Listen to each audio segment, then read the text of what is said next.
He estado intentando escribir el guión de otro vídeo, pero no sé por qué se me resiste, así que hoy reflexionaremos sobre un tema que ha estado rondando mi vida últimamente, la poesía. Por cierto, si no me conocíais de antes, yo soy Fonso y esto es Ágora Literaria.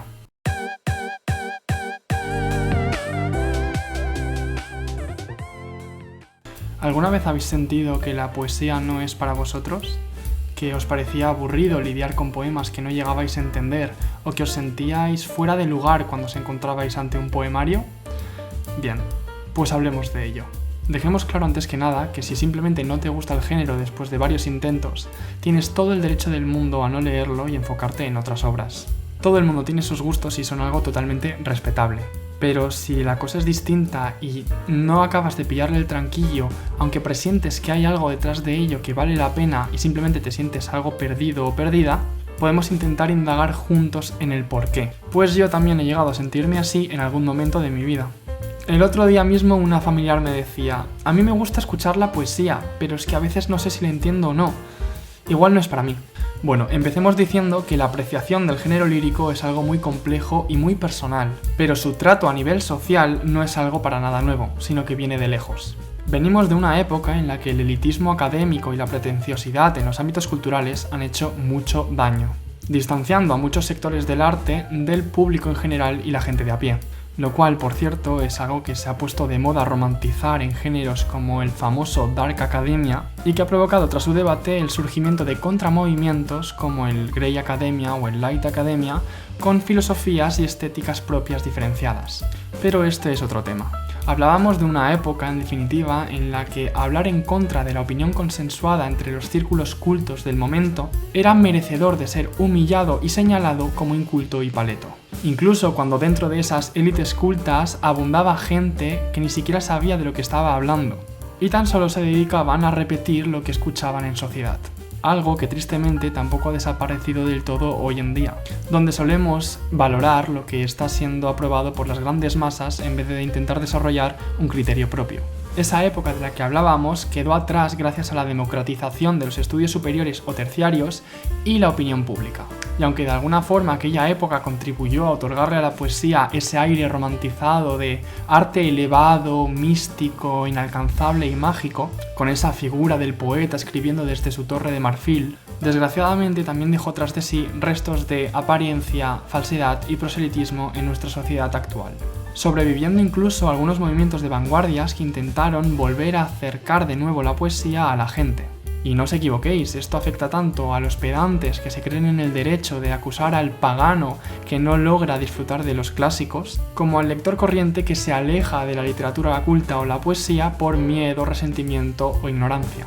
Vale, pues permitidme compartir mi opinión al respecto, pues considero que este background tan trágico ha afectado negativamente al entendimiento moderno de la poesía y su cercanía al gran público actual. La poesía se nos enseña desde pequeñitos en la escuela, pero de una forma lejana, clínica, impuesta y fría. Es cierto que ya no tanto como antes, pero todavía se nos enseña a memorizar versos icónicos de la poesía universal sin comprender realmente su significado o su contexto. Aprender nombres de autores y sus fechas vitales sin llegar a leer o comprender el trasfondo de sus obras, y hablar de movimientos literarios históricos con nombres extraños que han puesto académicos que nunca hemos llegado a conocer.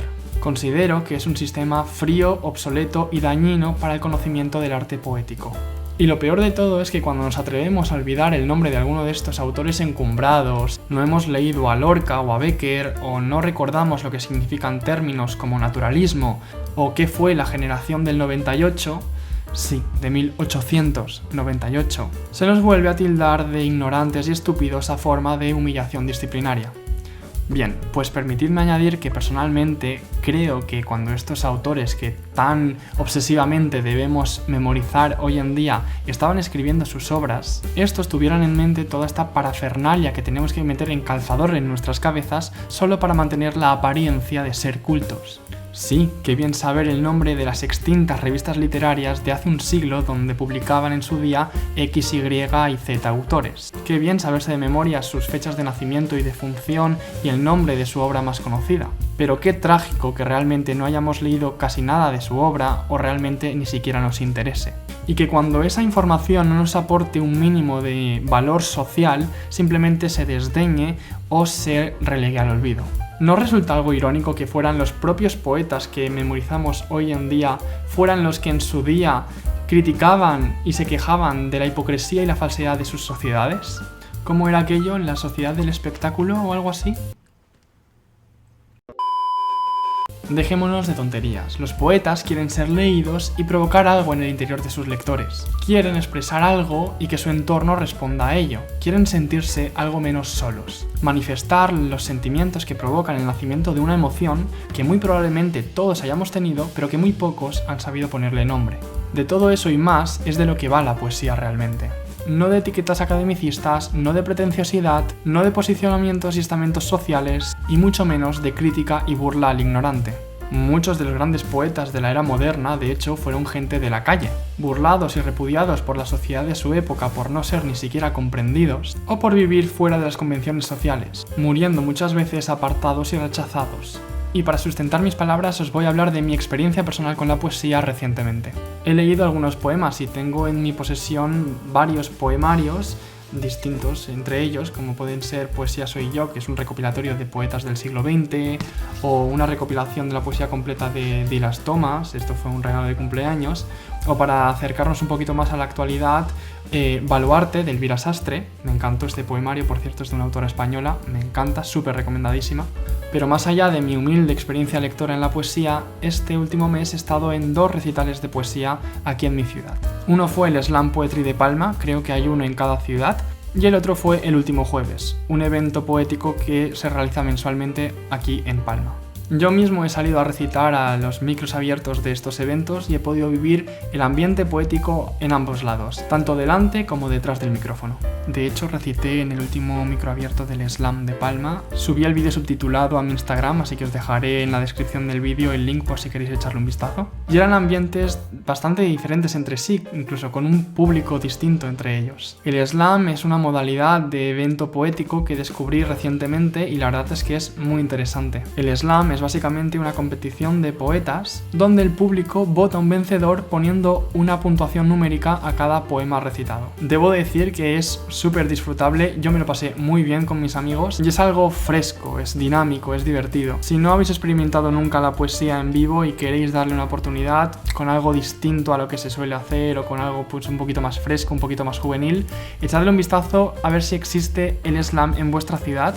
Y yo os invito encarecidamente a que lo probéis. Al ser una actividad gratuita, de puro disfrute del arte por el arte, en comunidad, se respira, más allá de los egos creativos y los nervios, un ambiente de comprensión y amor común por la poesía. Y debo decir que tras ver a tantos poetas en directo y ver las distintas puntuaciones en el slam que se le daba a cada poema, reforcé todavía más mi pensamiento de que la poesía es absolutamente subjetiva. Que un poema es bueno si consigue despertar algo en tu interior, llegarte de alguna forma. También descubrí además que a la hora de escucharlos en vez de leerlos en papel, la forma de ser recitados también es crucial a la hora de que te guste o no un poema en concreto. Recitar, respetando ritmo, tono y sentimiento, y leer en voz alta son 2 actividades totalmente distintas. Además, hay muchos tipos de poemas diferentes, tantos como los objetivos por los que fueron compuestos o las épocas en las que fueron escritos. El otro día mismamente vi en Instagram un clip bastante ilustrativo sobre este tema que decía algo así como: decir que no te gusta la poesía es tan absurdo como decir que no te gusta el cine.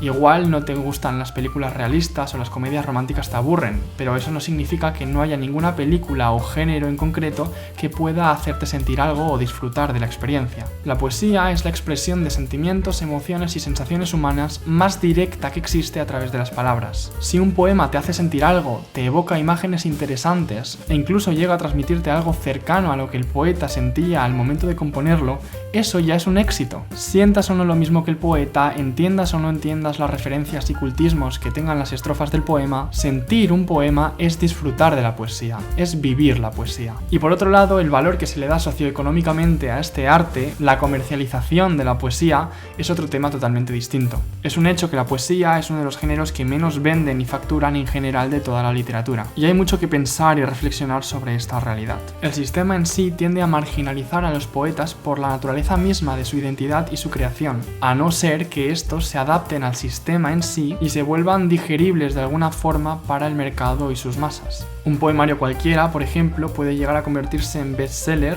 si su autor se ha convertido en autor fetiche de mucha gente al mismo tiempo por alguna razón u otra, ya sea un premio popular o unas redes sociales llenas de seguidores fieles. Hay quienes abogan por mejorar el sistema y el gusto de las grandes masas que definen la demanda en el mercado literario, reivindicando que la poesía debería vender más en una sociedad ilustrada y sensibilizada por la cultura. Y hay quienes, por el contrario, defienden que la poesía no venda y por tanto no se someta tan directa y estrictamente a las leyes del mercado, es una victoria positiva para el mismo género y lo que puede llegar a representar, viendo la creación poética como una especie de resistencia al sistema y sus normas de oferta y demanda. Sea como sea y estés más de acuerdo con una posición u otra, es una realidad que los y las poetas no pueden vivir normalmente de sus textos, menos incluso que el resto de escritores que pueden dedicarse a vivir de su narrativa, y esos ya son pocos. Sea como sea, creo que todos y todas en algún momento nos hemos topado con un poema que hemos reconocido como bueno, que nos ha gustado especialmente y nos ha hecho parar y pensar, y que hemos identificado como arte, rimara o no,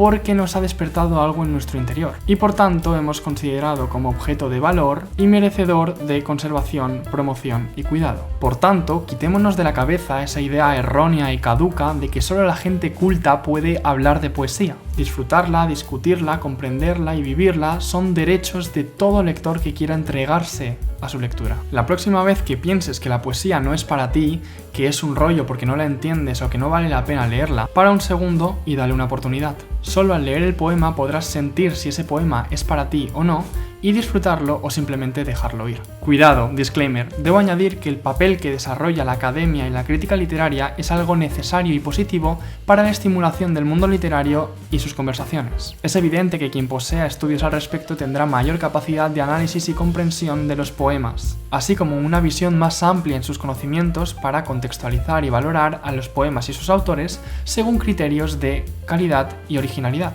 Y yo mismo abogo por la necesidad de mantener en el sistema educativo la enseñanza de la literatura y unos básicos sobre los géneros líricos y su historia. Pero eso no significa que su desconocimiento sea condición suficiente para convertir a la poesía en algo prohibitivo y sacro ante los ignorantes de sus etiquetas académicas, como si fuera una especie de arma arrojadiza del sistema de clases. Digamos, como una especie de metáfora que no ser ingeniero hidráulico o geógrafo no significa que no puedas disfrutar de los ríos y los mares. La poesía es un arte, y como arte nos pertenece a todos y a todas. Tu sentimiento e interpretación personal es tan válido como el de cualquier otro lector. Así que lee poesía y disfruta en paz, pues la poesía es vida codificada en letras. Muchas gracias por la atención, por favor dejadme en comentarios qué opináis sobre todo este asunto y suscribíos si os gusta el contenido literario y este tipo de conversaciones. Me podéis dejar también en comentarios recomendaciones de poetas que os gusten o títulos de poemarios que os hayan gustado especialmente y así compartimos este género tan maravilloso que es de todos y de todas por igual. Así que nada, muchas gracias por llegar hasta aquí,